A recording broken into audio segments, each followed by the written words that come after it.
Salim Mansur is an associate professor of political science at the University of Western Ontario.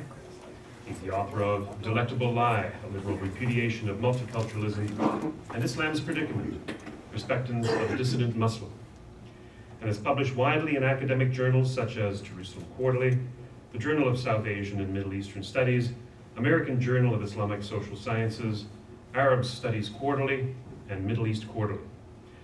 Mansour writes a weekly column for Toronto Sun, and his Sun columns are published across Canada in newspapers owned by the Sun Media.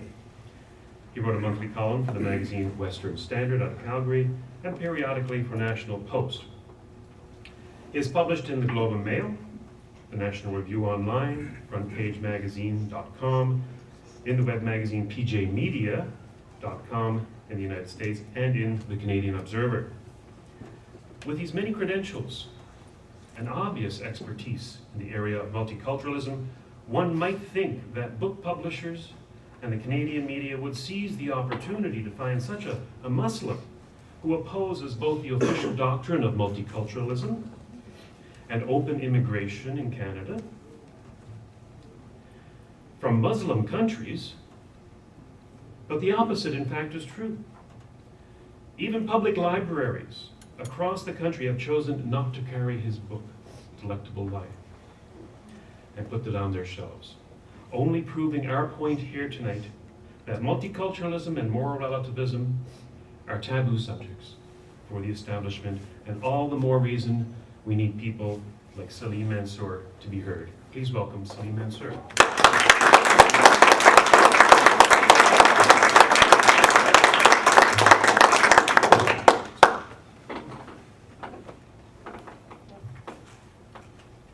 Well, I thought I would be the cleanup hitter, given the way our last names are. So I thought I would be following you, Corin.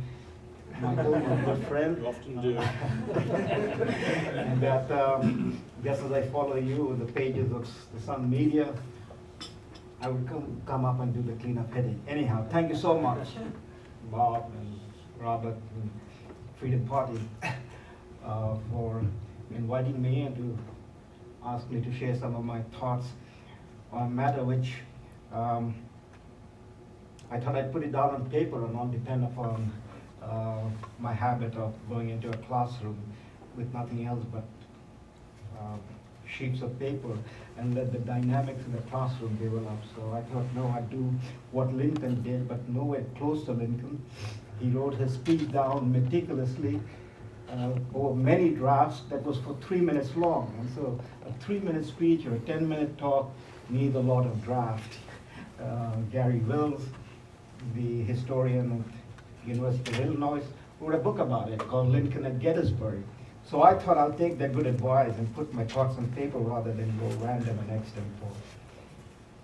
So let me begin my observation about liberal democracy as a culture, a unique culture of universal importance, a culture distinct from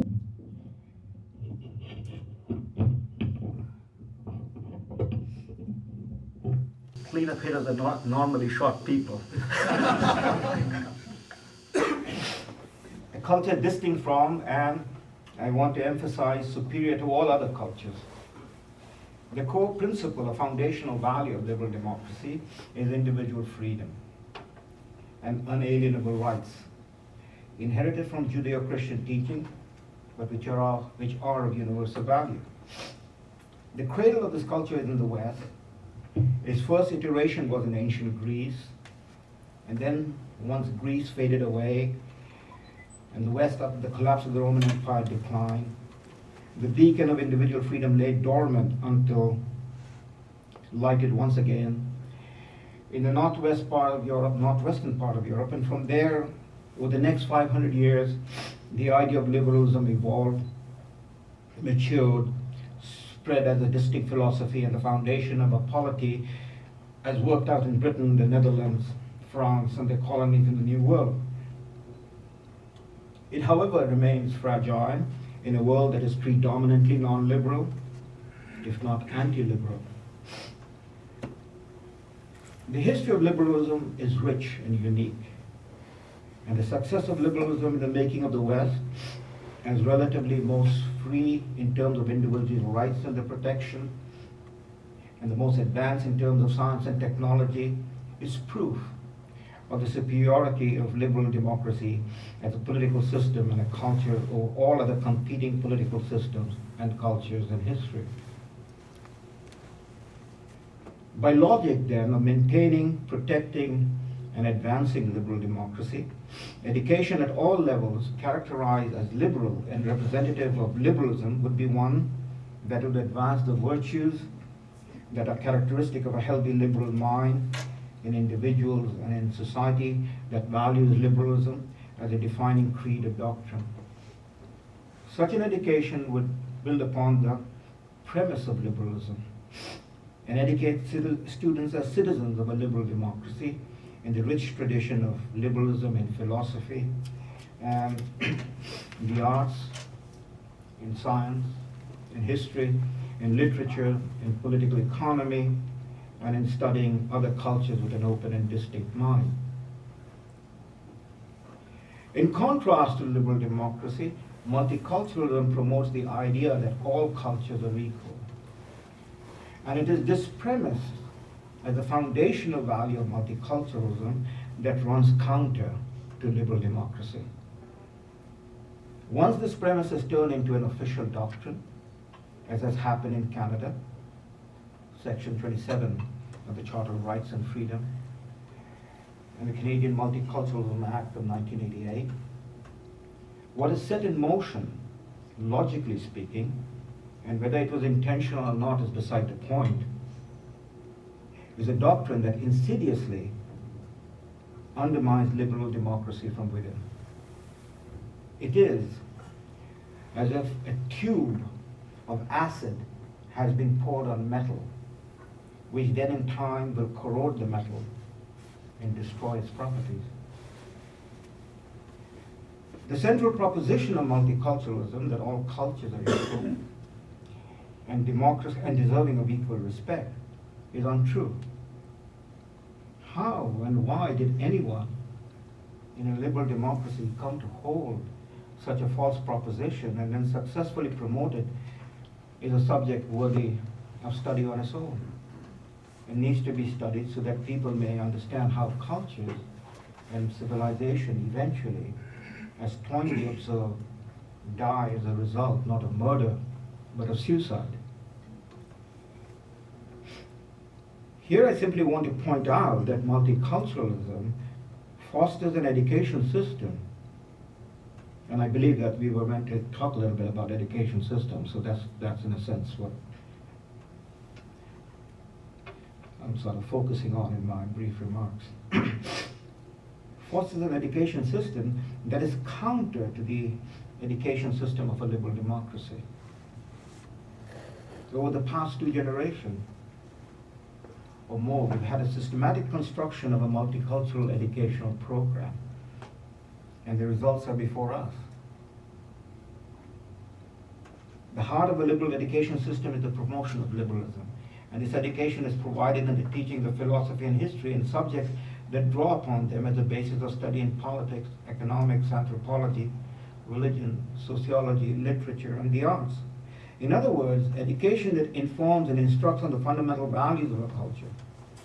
And the distinction here is the emphasis on culture, for there is no such thing as what one might describe as a, quote, liberal bridge or liberal road construction, a liberal aviation or information technology, liberal chemistry or liberal physics or liberal mathematics, etc. But that there is what constitutes a liberal culture in contrast to non-liberal cultures in a world where the liberal culture is precariously in the minority. An education system based on multiculturalism leads to what Alan Bloom described in his best-selling book, The Closing of the American Mind. Multiculturalism is the closing of the liberal mind, the suffocation in time of liberal democracy. When Jack Granstein, one of Canada's highly respected historian, asked the question in his little book with the title, Who Killed Canadian History? The answer is multiculturalism. I don't think Jack himself made the answer. That's my deduction and inference. But Mr. Gramstein is greatly concerned about this issue, and it is true that less and less of our students, and I encounter them every day, know less and less about Canadian history, or for that matter, history in terms of a liberal presentation. And I mean by liberal, by the way, not the big L liberal. I'm concerned about classical liberalism. John Locke, David, Immanuel Kant, that's the name I was searching for whom freedom and free will was the central proposition of a man being a moral person. Once a society adopts the premise all cultures are equal, then logically speaking in such a society, there is no sense or need to study the culture of liberal democracy as something distinct, separate, worthy, and as I maintain, superior to other cultures. Why should it be? Every culture being the same or being equal and therefore it's the same doesn't mean that any other culture has something else to offer that is unique. So the clothing of the liberal mind began and eventually it withers, and this is where we have arrived or will soon arrive. In about 10 days, the US will elect either a new president or send the same old president back. If it sends the same old president back to the White House, there is the QED. The liberal mind has closed completely. I've been saying to my students that if you want to understand what happened in the 2008 election, and God forbid if it is repeated in the 2012 election, then read and understand well Alan Bloom. However, my liberal colleagues, which is the big L liberals in the university, run away as far as they can from Alan Bloom, as does our big L liberal media, with the exception here, of course, Michael. They cannot argue because they have no longer any foundational value. Yesterday, and this is just a departure, yesterday in the National Post, you all must have seen that front page cover story about 200 languages spoken in Canada. And the guy who wrote the cover story called me, or rather wrote me an email asking me what are my comments. I just come out of the office, of my class, when his phone rang. And I said, I've got students lined up, so what is your question? Email it to me and I'll email back to you, then we can find time to talk. So I wrote back and he quoted my email in his story. And those of you who have read the National Post story will recognize that in part he was talking about me. But the sheer absurdity. National Post, by the way, claims to be a conservative paper, or whatever conservative means in Canadian politics. I more and more do not recognize it anymore, what it is. And conservatism in North America is basically classical liberalism, because here we are not defending any Tory aristocracy, So we are defending the principle of freedom and individual rights, and that's the conservatism. So this is supposed to be National Post. And the writer emails me and I give him my take on the matter, and then he twists it around and he concludes that multiculturalism is well and sound and thriving. What was it, the title? The Glory of Multiculturalism, because he finds somebody of my background, but he's a Sikh and I'm not a Sikh, who loves hockey, plays hockey, knows enough English so that he can tell all his Punjabi friends what hockey is, a Canadian sport, and therefore Canada is alive and well. Well, besides, that's precisely the point. You have flushed away the core value in some, toilet, and hockey is now the core value. I don't know what next will be the core value that our prime ministers and our premiers will be defending. So he himself, this writer, I think his name was Joe Connor, was totally oblivious to the fact of what he's talking about. He called me and I told him, I'm sorry if I'm taking a little time because it was so fresh in my memory from yesterday or day before. And he talked to me about languages, and I said, look, in my house, And in my family, immediate family, we speak 5 languages. My daughter speaks 4 languages, and she translates from French into English because her dad is stupid. He doesn't understand enough French. So we have in our own home, in the one roof, we're speaking English, French, Arabic, Urdu, and Bengali. That's not the problem. But I'm Canadian, not a hyphenated Canadian, and that's what I want my daughter to grow up to be. But there it is. Hockey is our core value, you know, and that's what we'll go and fight and defend. This summer I took my daughter and we went to the Normandy beach. I would like to ask some of our veterans if they're alive. We'll put Joe Connor in there. Did you land on Normandy beach to defend hockey? It is that absurd, the situation we have come to as a country. And we are so constipated that we cannot speak out anymore. And about constipation, so yet another departure. I tell my students all the time, so excuse my departure. That's how I do my class, by the way. I go from one departure to the other, so I can drive home the point to them. I tell them, first or second day of this, once they've gotten used to me, in the new year, I say to them, and these are, of course, you know, I'm a third and fourth year student in the early 20s. Especially the women, they're so attractive and beautiful that I wish I could go back to becoming a third and fourth year student with them. As an Indian, I can believe to have a reincarnation. It's like my end of it. So I tell them about Mahatma Gandhi, and I say to them, look, this is what Mahatma Gandhi used to say, and I'm a great Gandhian believer. And Mahatma Gandhi said he had an ashram.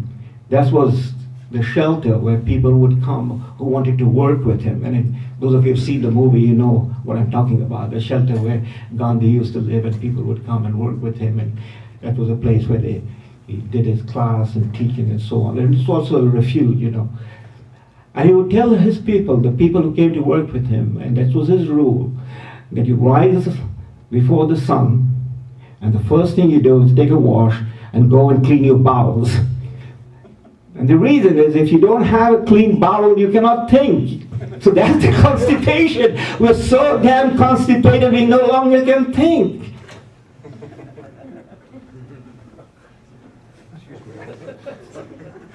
So the closing of the liberal mind begins, as I said, and eventually it withers. And this is where we are. We're all constipated, and if America elects Obama, it's a constipated America. We don't need any more proof of its decline. Since multiculturalism promotes cultural relativism, it forbids, and this is what political correctness means, to ask critical questions about any culture based on some universal standard of measure. A culture, by definition, at minimum, is the artifact or result of man's endeavor in a collective or group setting. In time, a culture comes to be defined in terms of its ideas, its institutions, and the customs, languages, religion, politics, and laws of people in clearly demarcated settings in history. Hence, it is said, in Rome, do as the Romans. That is, abide by the customs and laws of the Romans when in Rome, or in the Roman Empire of its time.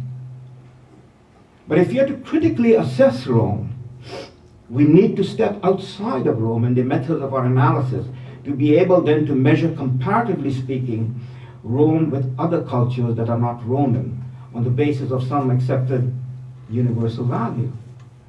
In other words, we cannot assess Roman culture or any other culture by the standards of that culture in itself. The culture of the Eskimos, for instance, may be the best devised human endeavor for the frigid temperatures of the polar north and south. But it is as a culture worthless, even suicidal, in the desert condition where Bedouins make their home. Hence, appraising the Eskimo culture in its own term is tautological.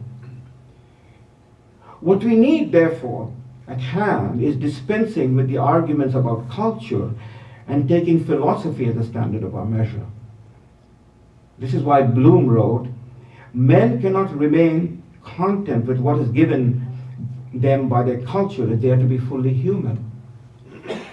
This is what Plato meant to show by the image of the cave in the Republic and by representing us as prisoners in it.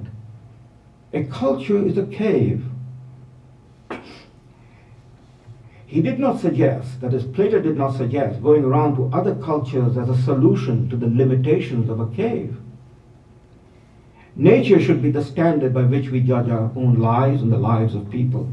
That is why philosophy, not history or anthropology, is the most important human science.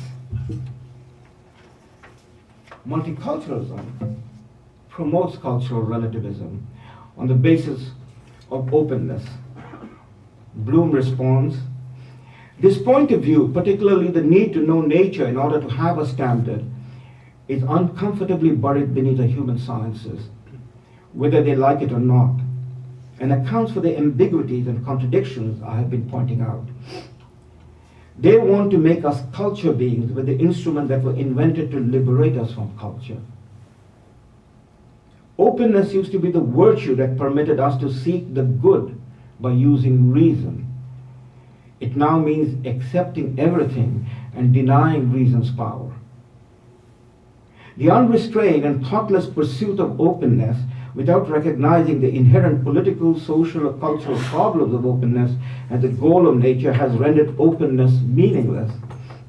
Cultural relativism destroys both one's own and the good. What is most characteristic of the West is science, particularly understood as the quest to know nature and the consequent denigration of convention, i.e. culture, or the West understood as a culture, in favor of what is accessible to all men as men through the common and distinctive faculty, reason.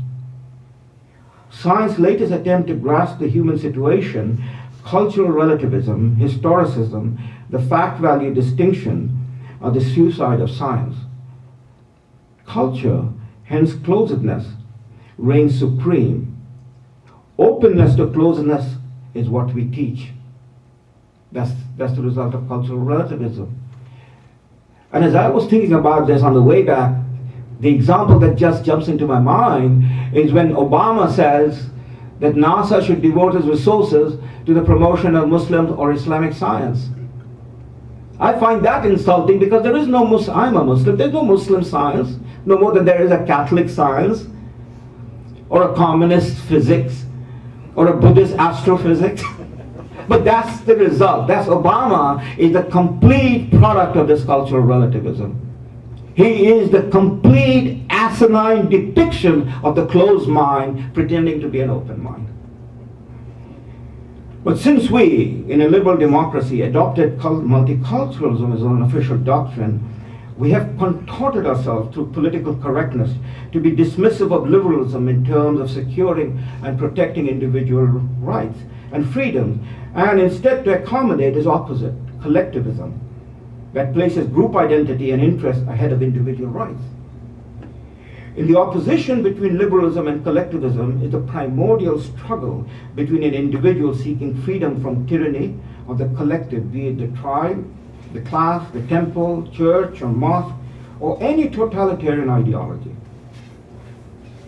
In the novel Darkness at Noon, Arthur Koestler captured this primordial struggle and the dilemma in which man finds himself trapped between ends and means, between the individual struggle for freedom of conscience and the party principle that truth is what secures and advances the collectivist interest. In the fictional setting of his novel that represented Stalinist Russia, Koestler described the reality of totalitarian politics as follows.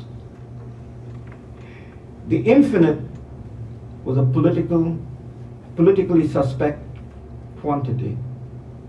The I, a suspect quality. The party did not recognize its existence. The definition of the individual was a multitude of 1 million divided by 1 million. So see, there's no quality. We're just numbers in any collectivist ideology.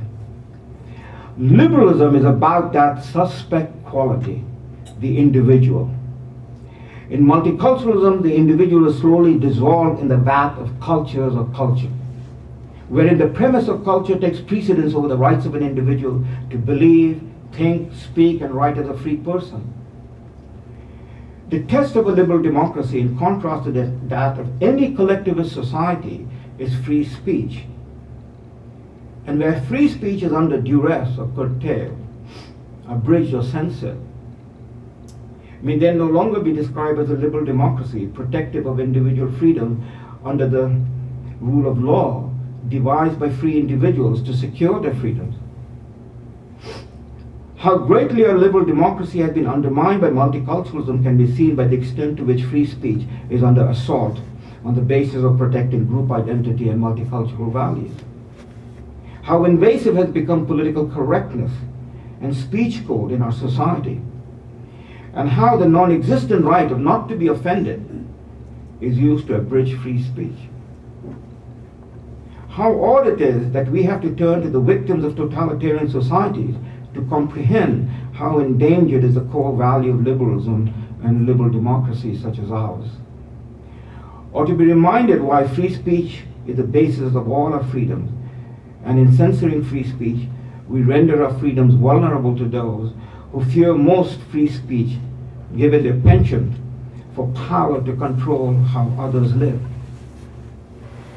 Here are the words of Liu Xiaobo, the prisoner of conscience in communist-ruled China and worthy recipient of the Nobel Prize for Peace in 2010. Freedom of expression is the foundation of human rights, the source of humanity, and the mother of truth. To strangle freedom of speech is to trample on human rights, stifle humanity, and suppress truth. John Locke and Liu Xiaobo would be brothers, as opposed to the Dalton McGuntys of our society. We are warned, and we forget at our own peril what it means to be free as free people. Thank you.